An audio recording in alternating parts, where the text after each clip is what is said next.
ঐতিহাসিক ৩৬শে জুলাই, যেটা আগামী কয়েকদিন পরে আসছে, ৫ই আগস্ট তথা ঐতিহাসিক ৩৬শে জুলাইকে আমাদের জাতীয় মুক্তি দিবস ঘোষণা করতে হবে। এই ১৩ দফার সময় আগামী ৯ দিন। যদি আগামী ২৫শে জুনের মধ্যে আপনারা এই জুলাই সনদ শুধু ঘোষণা করলে হবে না, বাংলাদেশের সকল রাজনৈতিক দল এখানে স্বাক্ষর করবেন, রাষ্ট্রপতি প্রজ্ঞাপন আকারে জারি করবেন। ৭১ আমাদের ঐতিহাসিক বিজয়। ভারত এবং আওয়ামী লীগের প্রতারণার কারণে রাষ্ট্র বানাতে পারি নাই। চূড়ান্ত বিজয় আমাদের ২৪ হয়েছে। আমরা এবার ইনশাআল্লাহ রাষ্ট্র বানাবো। ১৯৭১ এবং ২০২৪-এর ঐতিহাসিক সংগ্রাম ও এই সংগ্রামে জীবন দেয়া সকল শহীদদেরকে এই সনদে রাষ্ট্রের বীর সন্তান হিসেবে ঘোষণা করতে হবে। অনেকেই ২৪-এর ৭১-কে মুখোমুখি করতে চায়, এর চেয়ে বদমাইশি আর কিছু নাই। ৪৭ আমাদের প্রথম আজাদী, পাকিস্তানের প্রতারণার কারণে রাষ্ট্র বানাতে পারি নাই। ৭১ আমাদের ঐতিহাসিক বিজয়, ভারত এবং আওয়ামী লীগের প্রতারণার কারণে রাষ্ট্র বানাতে পারি নাই। চূড়ান্ত বিজয় আমাদের ২৪ হয়েছে। আমরা এবার ইনশাআল্লাহ রাষ্ট্র বানাবো। ২, যে সকল জুলাই যোদ্ধাদের স্থায়ীভাবে অঙ্গহানি ঘটেছে তাদেরকে স্থায়ী পুনর্বাসনের ব্যবস্থা করতে হবে। আমরা আবার বলছি, স্থায়ীভাবে অঙ্গহানি যাদের হয়েছে তাদের পুনর্বাসন করতে হবে। ৩, ফ্যাসিবাদী আমলে সংগঠিত ২০১৪, ২০১৮ এবং ২০২৪ এই ৩ ভোটারবিহীন অবৈধ নির্বাচনকে বাতিল করে তৎকালীন নির্বাচন কমিশনের সকল সদস্য ও সংশ্লিষ্ট অন্যান্য দোষীদেরকে অতি দ্রুত বিচারের মুখোমুখি করতে হবে।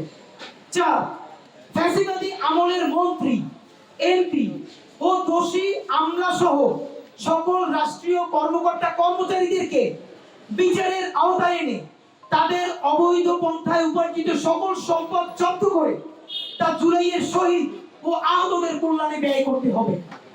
৫, দেশের স্বাধীনতা, সার্বভৌমত্ব, অখণ্ডতা ও মর্যাদা রক্ষার প্রশ্নে ভারতীয় আধিপত্যবাদ সহ সকল আগ্রাসনের বিরুদ্ধে বাংলাদেশ প্রশ্নে ঐক্যবদ্ধ সকল রাজনৈতিক দল ও শক্তিসমূহকে দৃঢ় অবস্থান ঘোষণা করতে হবে।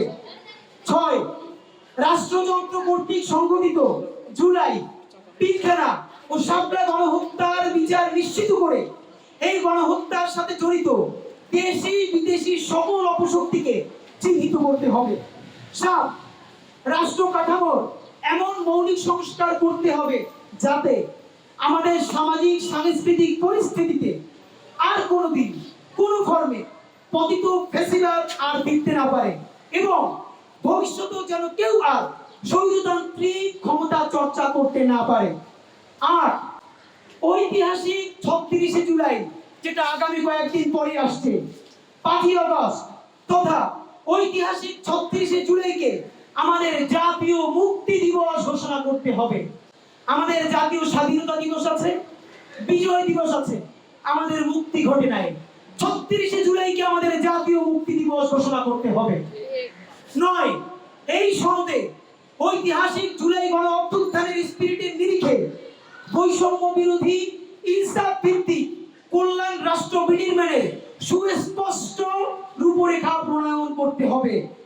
১০, সংবিধান থেকে, যেটা বর্তমান সংবিধানে অ্যাক্টিভ আছে, সংবিধান থেকে জনবিরোধী ও জুলাই সনদের সাথে সাংঘর্ষিক সকল ধারা উপধারা বাতিল করে জুলাই সনদকে সংবিধানের তফসিলে অন্তর্ভুক্ত করতে হবে।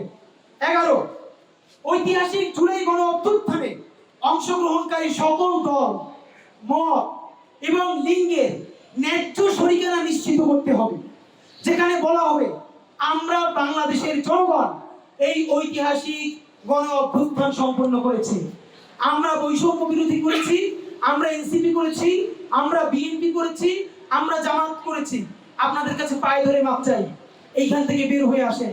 অভ্যুত্থানের মালিকানা বাংলাদেশের ১৮ কোটি জনগণকে দিয়ে দেন।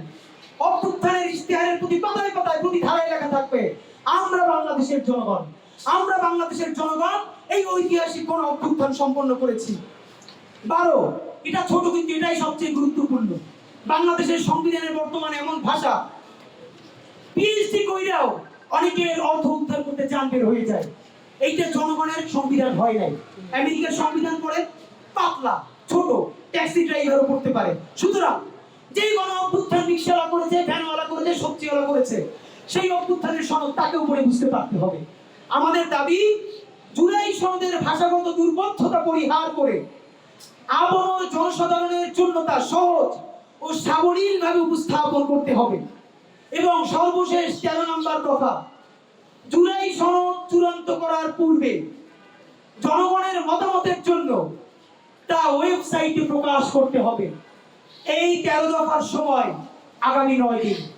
যদি আগামী 25শে জুনের মধ্যে আপনারা এই জুলাই সনদ শুধু ঘোষণা করলে হবে না, বাংলাদেশের সকল রাজনৈতিক দল এখানে স্বাক্ষর করবেন, রাষ্ট্রপতি প্রজ্ঞাপন আকারে জারি করবেন।